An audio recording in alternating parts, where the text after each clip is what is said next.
প্রিয় দর্শক আসসালামু আলাইকুম।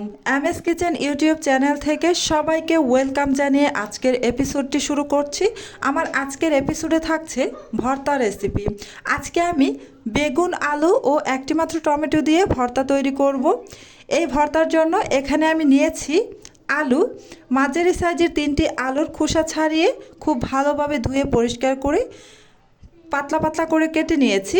আর নিয়েছি একটি পাকা টমেটো। এই টমেটোর 2 সাইড আমি সামান্য একটু কেটে নিয়েছি। আরও নিয়েছি একটি বড় সাইজের বেগুন। এই বেগুনটাকে আমি বোটাটা ফেলে দিয়ে মাঝখান থেকে একটা ফালি করে নিয়েছি। নিয়ে সব কিছুই আমি ধুয়ে নিয়েছি। আর এই ভর্তা তৈরির জন্য এখানে নিয়েছি 3টি মাঝারি সাইজের পেঁয়াজ কুচি, একটি বেশ বড় সাইজের রসুন, এটাকে আমি কুচি করে নিয়েছি এখানে 4-5টি শুকনো মরিচ ভেজে তারপর ম্যাশ করে নিয়েছি। এখানে নিয়েছি 3টি কাঁচামরিচ, এগুলোকেও আমি ভেজে তারপর ম্যাশ করে নিয়েছি। 1/4 টিস্পুন হলুদের গুঁড়া, স্বাদ মতো লবণ।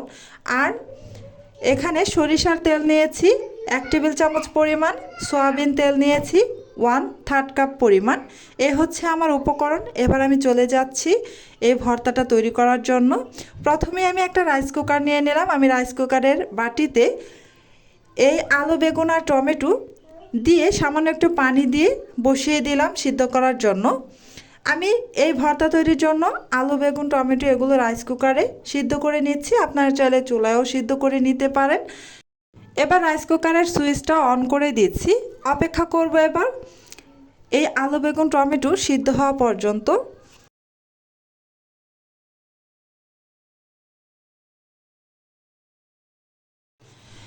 এই তো আলু, বেগুন, টমেটো এগুলো সিদ্ধ হয়ে গিয়েছে আর পানিটাও একেবারে শুকিয়ে গিয়েছে।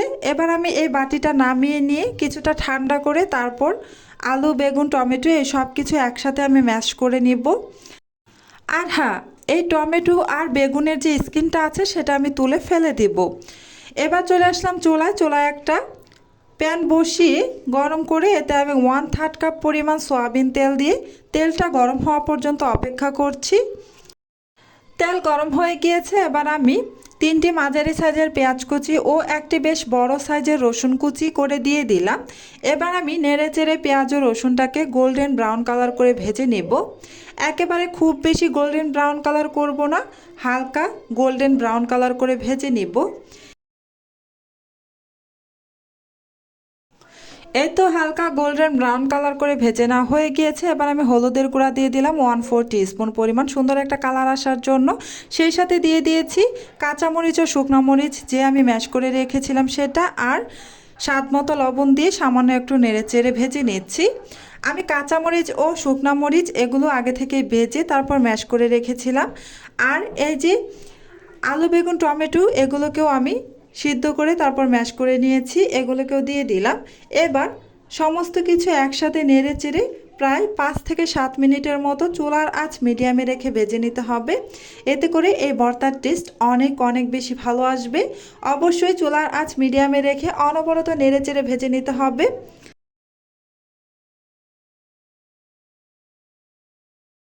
এই ভর্তাটা ভালোভাবে ভাজা হলে এই ভর্তাটা খেতে বেশ ভালো লাগে।